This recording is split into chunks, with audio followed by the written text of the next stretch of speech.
Field in Houston, the body of the 41st President of the United States making its way after the state funeral today to Houston, his beloved home right now. The casket will shortly be unloaded following today's funeral here in Washington, and we will have all of the ceremony here live. Thought we'd first bring you a look at today's coverage. We begin our coverage here with what happened at the Washington National Cathedral with Chief Congressional Correspondent Mike Emanuel. Good evening, Mike. Brett, good evening to you. It was an emotional farewell to former President George Herbert Walker Bush, full of tributes to his decency, his accomplishments, and some personal moments. He valued character over pedigree, and he was no cynic. He looked for the good in each person, and he usually found it. Dad taught us that public service is noble and necessary. Former President George W. Bush eulogized his father today, just 8 months after losing his mother. The best father a son or daughter could have. And in our grief, let us smile knowing that Dad is hugging Robin and holding Mom's hand again.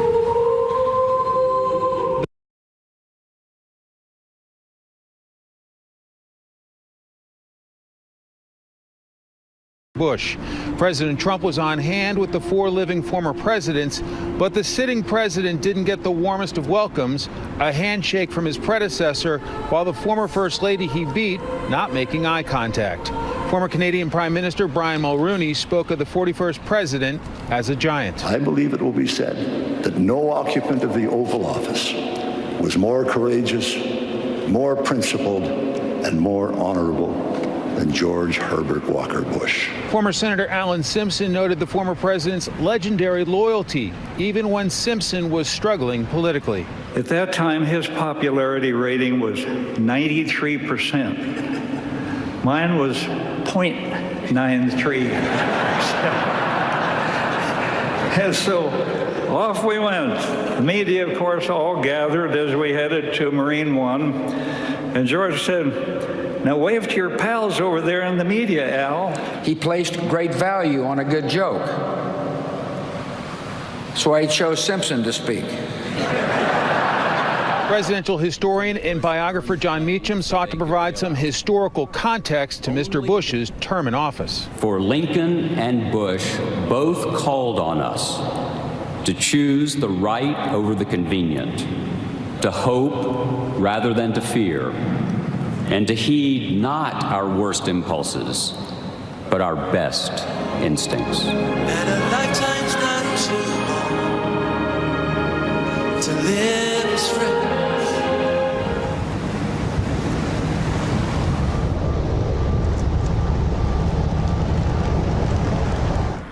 John Meacham actually read his eulogy to former President Bush before he passed away, and with his trademark humility, Mr. Bush said, "That's a lot about me, John." Brett? Mike Emanuel live here in Washington as we look live at Ellington Field, Houston. Standing by there, senior correspondent Rick Leventhal. Good evening, Rick. Crowd there to see this arrival. A large crowd, Brett. The approach was long and slow and graceful, as was the landing. And Air Force One, now Special Airlift Mission 41, is passing behind us. We've been asked to stop our broadcasting here. You can continue to watch the live images, but we're going to step out of the way and just let the pictures speak for themselves, Brett.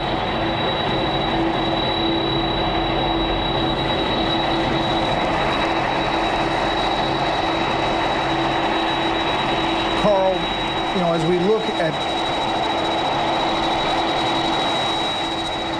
Rick, thank you. As we look live here, senior advisor to the 43rd President of the United States, Karl Rove, is on the phone. Carl, as we look at this landing here in Houston, you were at the service today, and now the 41st President is returning home, soon to make it to his interment at the Bush Presidential Library. Talk about today. Well, extraordinary moment.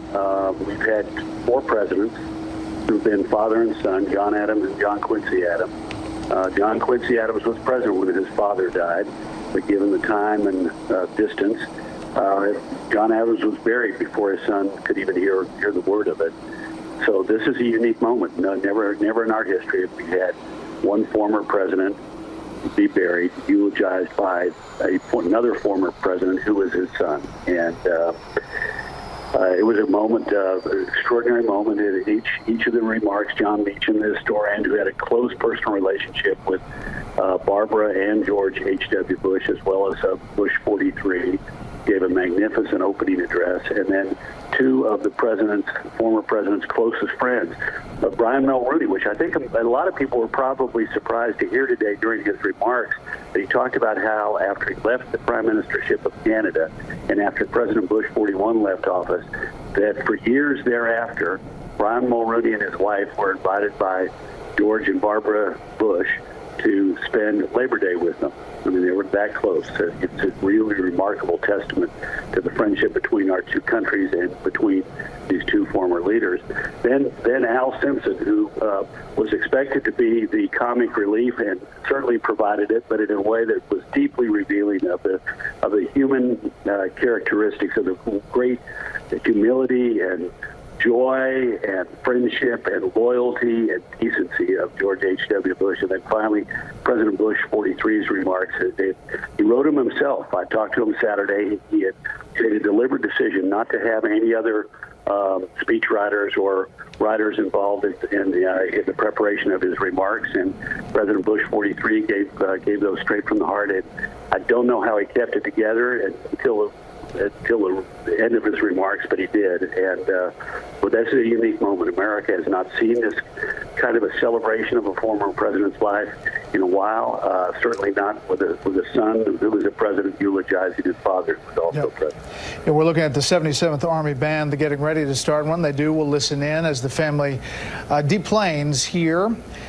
Carl, talk just a little bit about Texas and the importance of this. This is a New England family, but really chose to raise their children in Texas and start their life in Texas, and the importance of coming home. Yeah, he's a Texan, and he's beloved by Texas. A lot of people like me moved to Texas just like him and consider ourselves Texans regardless of where we came from. But President Bush 41 is going to be memorialized tomorrow at St. Martin's Episcopal Church that he attended. Russ Levinson, the priest who spoke today at the National Cathedral, is going to preside over it. And then his body's going to be taken to Spring, Texas, just northwest of Houston, and put on a special train. The locomotive is painted in the colors of Air Force One. It was done so a number of years ago. President Bush had a chance to see it. It's number 4141, and it will take his body 90 miles northwest to Texas A&M University, College Station, Texas. I bet you that the road, the tracks are going to be lined.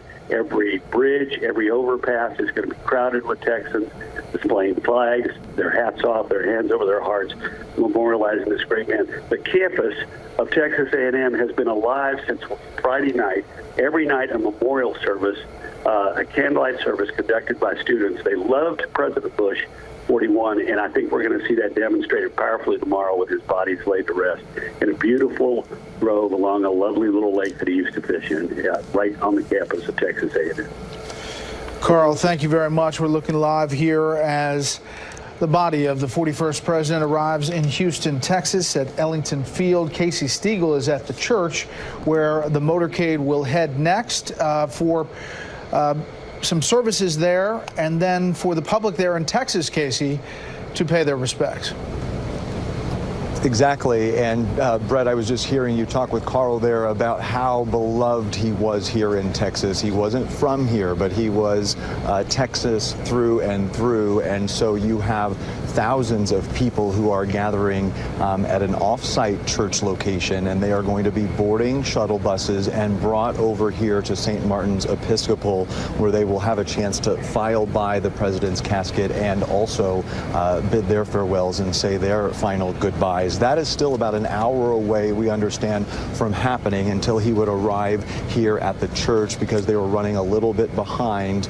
So as you know, they are now down on the ground there at Ellington, and they are going to have this arrival ceremony out there on the tarmac, and then about 6:35 Eastern time is when the motorcade is expected to depart Ellington Field. Now, it's only about 30 miles or so to the southeast of where we are, but they've been budgeting on the schedule about 45 minutes or so for the commute, because even with roads closed down, Houston, anyone can tell you, can be a little bit of a bear trying to navigate in terms of traffic. But then once the motorcade arrives here at St. Martin's Episcopal Church, it's going to be very similar to what we saw almost 8 months ago when former First Lady Barbara Bush passed away, and her funeral service was held at this very church. And so what we expect is that the motorcade is going to pull right up here.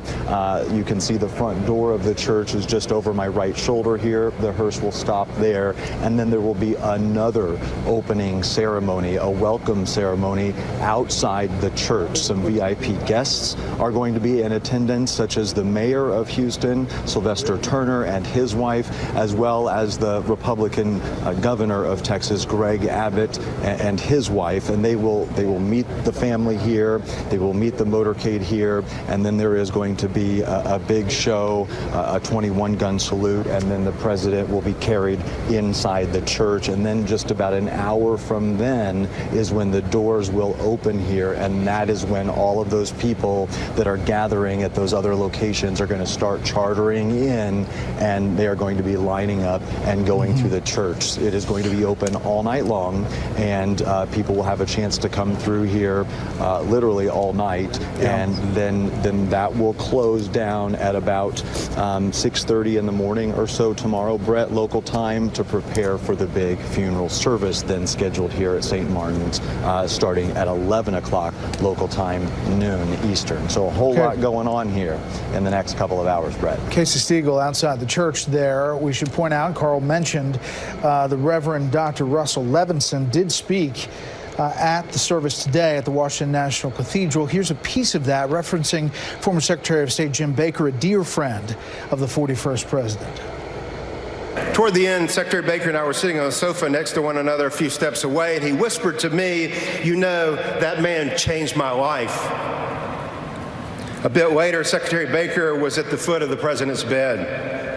And toward the end, Jim Baker rubbed and stroked the president's feet for perhaps half an hour. The president smiled at the comfort of his dear friend.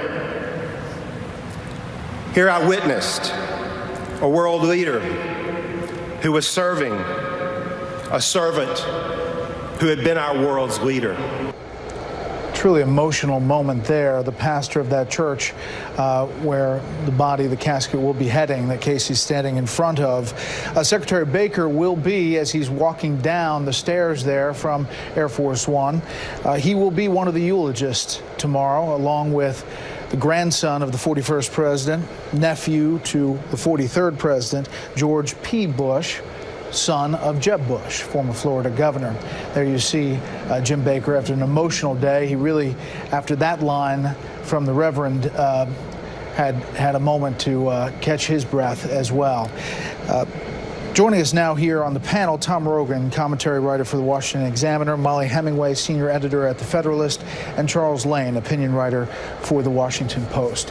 You know, Molly, it's tough to put into words how important this is, not only for this family, but for the nation, to watch the formal goodbye to a president who was really well received by the country in only one term.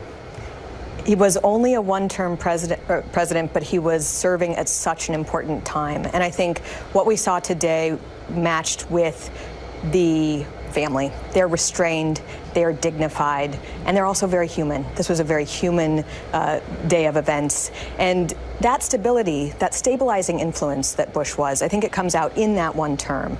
The demise of the Soviet Union could have been a very chaotic time, and he actually managed to make it something that was not too disruptive to the world order. Also, his war in Iraq, he managed to do without disrupting the entire Middle East. And he had been a stabilizing influence even before that, when he put aside his very significant differences with President Reagan to unify the Republican Party and serve the best interests of the country. You see John Meacham exiting the plane there, a historian, biographer of the 41st president, called him today a 20th century founding father, Chuck. And if you look at those eulogies, you looked at the first one from Meacham and you thought, boy, how can they get better than that? And it seemed like each one did. Well, they were all, in their own way, sort of taking different slices of the career and emphasizing those. I certainly thought that President George W. Bush's was the most poignant and the most personal. And I wasn't surprised when Carl said he had written it himself. I thought it actually showed the power of a simple declarative sentence. It was a series of simple statements, subject, verb, object, about his father that had a lot of potency. I did slightly disagree with John Meacham in one sense, which is I think it's in a way more accurate to call George H.W. Bush a founding father of the 21st century, because really the decisions that he was involved in there at the end of the Cold War set the stage for what would come after. And in many ways, what we're living through now, it is the case that the flags were flown at half-staff in Germany as well, in tribute to the fact that it was largely due to his leadership that Germany was reunited within NATO. Bush 41 was the guy who persuaded Russia, France to go along. We're now, unfortunately, seeing some of the unraveling of that order that he built, but nevertheless, I think it was, we're acting now on a stage that he set. Something that, that reunification is something that the Canadian Prime Minister, Brian Mulroney, mentioned in his eulogy. In fact, the German Chancellor Angela Merkel, Tom, was there.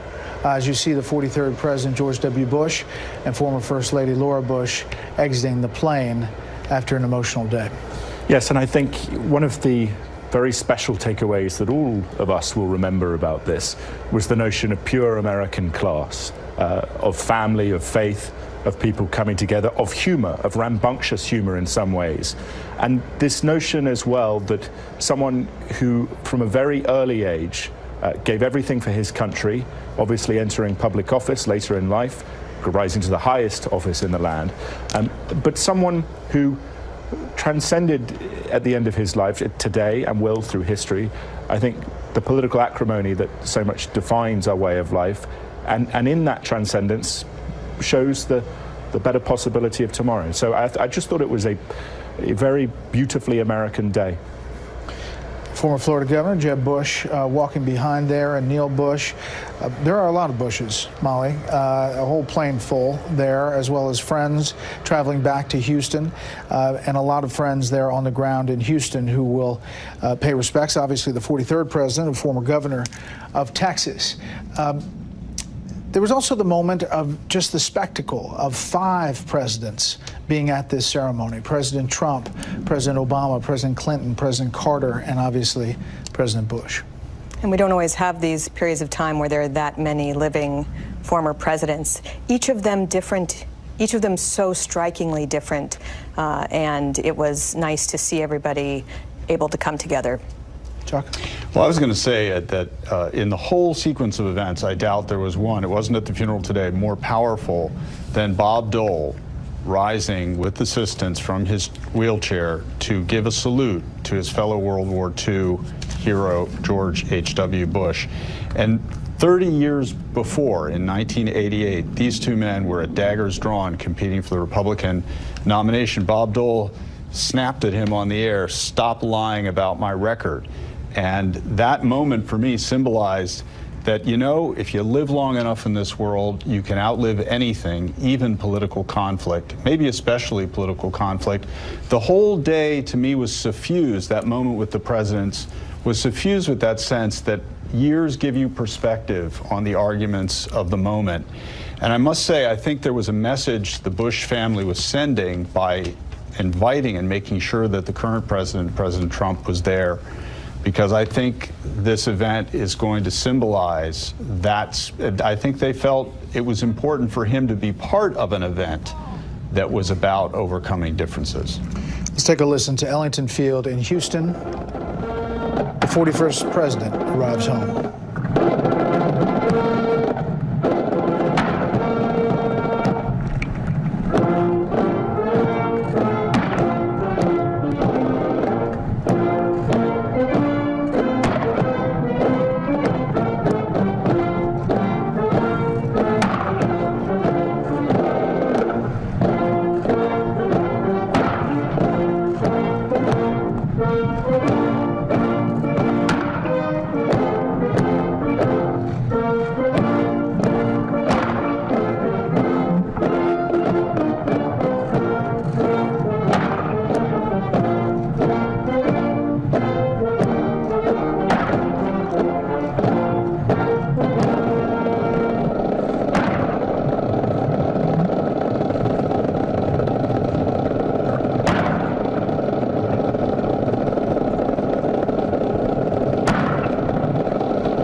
Look at the faces there, the Bush family, and you wonder, this has got to be exhausting to go through the past few days, the Capitol Rotunda, the ceremony today, and now this in Houston. Exhausting, thrilling, emotional. Just want to listen to the 43rd president today as you look at his face there, saying goodbye as he spoke today at the Washington National Cathedral. In his inaugural address, the 41st President of the United States said this: "We cannot hope only to leave our children a bigger car, a bigger bank account. We must hope to give them a sense of what it means to be a loyal friend, a loving parent, a citizen who leaves his home, his neighborhood, and town better than he found it." Well, Dad, we're going to remember you for exactly that and much more. And we're going to miss you. Your decency, sincerity, and kind soul will stay with us forever. The best father a son or daughter could have. You know, I know on the press stands right outside the cathedral, there wasn't a dry eye. I think in the cathedral itself, Molly, it was the same way, and perhaps around the country. And then when the president made it to the pew sitting next to the former First Lady, Laura Bush, he kind of chuckled, and I think he said, "I almost made it." He did a very good job. This family was known for wanting to avoid emotional moments in their speeches. Their speechwriters talk about that. There was no way to avoid the emotion. He did such a good job of representing and honoring his father as the thoroughly decent man he was. Final thoughts, Tom, as we come to the end of this ceremony and get ready for the send-off tomorrow in Houston. Well, I think to Molly's point, that notion of enduring service through life to country, the enshrinements that we saw today in the cathedral of God, faith, family, those traditional elements that most define America. But I also think as we see the family there and repeatedly having to share their grief with the country, it's a physical rendering of everything that we've heard about George H.W. Bush as the person of service. And I think in a very special way, the country has been able to appreciate, to remember 41. One more soundbite from the former Senator Alan Simpson, in his own way, saying goodbye. But this was a poignant moment. He never hated anyone. He knew what his mother and my mother always knew. Hatred corrodes the container it's carried in. The most decent and honorable person I ever met was my friend George Bush, one of nature's noble men. It was his humanity, his humility, that will be a big part of his legacy. You know, I read on the program today this handwritten letter that the 41st president wrote to Sam Palmisano. I wrote the 10 pieces of advice the president gave to young people. We posted that online. You can go to foxnews.com. There's a story about the backstory there. But really, in essence, these 10 guidelines, Chuck, are what the man was all about. Again, in some ways, repeating a theme we've already gone on. This was a dynasty. They're discussed as a dynasty, the Bushes. But what today reminded me of is that a dynasty is also a family.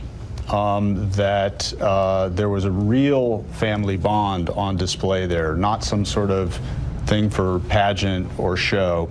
And actually, Bush 43, I mean, you hesitate to make these distinctions, but he is famous for not just loving his dad, but really worshiping his dad and being very protective of him and admiring of him and very grateful to him for bringing him up as he did.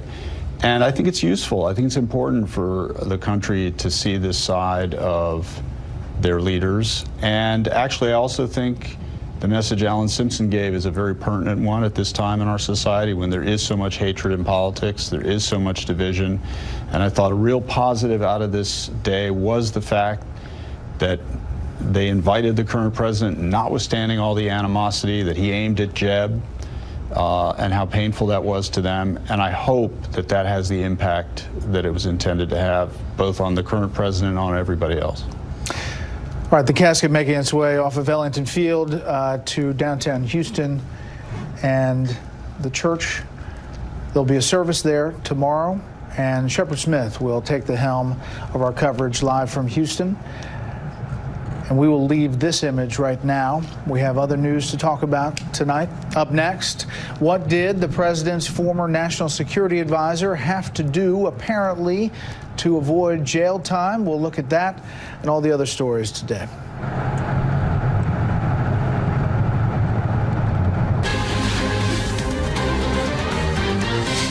It appears President Trump's former national security advisor may not go to prison for lying to investigators about contacts with a Russian official. The special counsel is citing valuable contributions to his investigation by Michael Flynn. What the Flynn court filing tells us and what it doesn't. Chief Intelligence Correspondent Catherine Herridge has specifics tonight.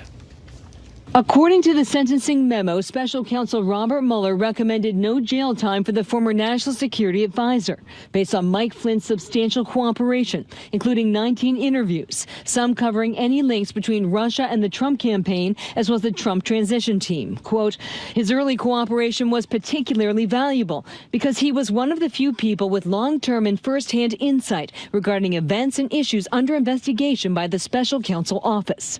The memo continues. The defendant's decision to plead guilty and cooperate likely affected the decisions of related first-hand witnesses to be forthcoming, and it hints more legal action is ahead. Some of that benefit may not be fully realized at this time. What's attracting the most attention is the heavily redacted sections, blacked out by the special counsel, citing sensitive information about ongoing investigations. While a careful reading indicates Flynn is helping a handful of probes, the documents suggest at least one goes beyond the special counsel mandate. People are amenable to continuing to be available after sentencing, but again, the general rule is that when the filings by the government are made and they're ready to go forward with sentencing, the cooperation of the individuals is essentially at the end. While the president's lawyer, Rudy Giuliani, likened the Flynn guilty plea to, quote, spinning on the sidewalk with major repercussions for many, the senior Democrat on the House Intelligence Committee tweeted that most of the details are redacted, signals he has given far more than we or the president may know. Flynn is now among a handful of former Trump associates who pled guilty to lying to federal investigators, which is a process crime. His sentencing is scheduled for December 18th. It's not clear how federal Judge Emmett Sullivan will view the heavily redacted special counsel memos, which critics say are inconsistent with an open and transparent judicial process. Brett. We'll follow it all. Catherine, thanks. You're welcome. Before attending the George H.W. Bush funeral, President Trump was trying to calm fears about where trade negotiations stand with China. Fears that led to a market meltdown, essentially, on Wall Street Tuesday, ahead of a much appreciated trading pause today. Chief White House correspondent John Roberts has the latest on that tonight from the North Lawn. Good evening, John. Brett, good evening to you. It was a national day of mourning that had the markets closed today, a much-needed chance for investors to catch their breath. Early indications are that tomorrow the market will gain back some ground, though nowhere near what it lost yesterday. After yesterday's swoon in the Dow, overseas stock markets continued the downward march today. Uncertainty over the U.S.-China trade relationship at the core of the plunge. President Trump is trying to right a listing ship with a series of tweets today. Very strong signals being sent by China, he wrote, once they returned home from their long trip, including stops from Argentina. Not to sound naive or anything, but I believe President Xi meant every word of what he said at our long and hopefully historic meeting. All subjects discussed. A spokesman for the Chinese Ministry of Commerce appeared to back up the president today, saying, "We are confident about the implementation of the consensus from the meeting. In 90 days, economic and trade teams of both sides will actively push forward the consultation following clear schedule and roadmap." China also said it would soon start implementing items that were agreed to, which include purchases of U.S. farm products and liquid natural gas. But the big issues that have yet to be negotiated are the most difficult. China's intellectual property theft, forced technology transfer, protectionist tariffs, ownership rules, and cyber hacking. The whole 9 yards on stealing our technology, and that's our future. And that's why the president isn't going to stand for it any longer.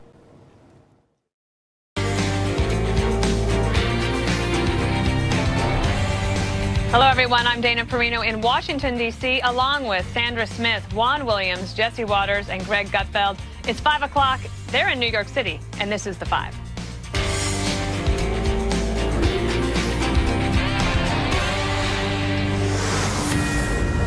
A Fox News alert, President George H.W. Bush making the journey to his final resting place where he will be honored with a military ceremony. Earlier today in our nation's capital, friends, family, foreign dignitaries, and 5 presidents gathering to honor the life and legacy of George Herbert Walker Bush. Watch this. George Herbert Walker Bush was America's last great soldier statesman, a 20th century founding father. Every single head of government in the world knew that they were dealing with a gentleman, a genuine leader, one who was distinguished, resolute, and brave. And he was a man of such great humility. Those who travel the high road of humility in Washington, D.C. are not bothered by heavy traffic. Our 43rd president, George W. Bush's eulogy, filled with humor and, of course, many touching moments. I think those brushes with death made him cherish the gift of life, and he vowed to live every day to the fullest. He was born with just 2 settings: full throttle, then sleep.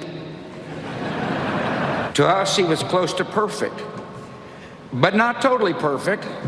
His short game was lousy. He wasn't exactly Fred Astaire on the dance floor. The man couldn't stomach vegetables, especially broccoli. And in our grief, let us smile knowing that Dad is hugging Robin and holding Mom's hand again. All right, that was Bush 43 doing the final eulogy there today, and I'm glad I could be on the show with my colleagues who have joined me from New York. Jesse, I thought I might go to you first and ask you to explain to me what a short game is. That's when your ball is kind of not on the green, but maybe off in the bunker or maybe 100 yards out, and then you chip it on. And I guess that wasn't the strength of 41, although he had so many other strengths. You know, I watched this today, the entire thing, and laughed and cried, and so many beautiful, touching moments and anecdotes. There was one line that really struck me, and I forget who said it, but he said, "Don't consider this the end of an era. Consider this the invitation to fill the void left by this great man."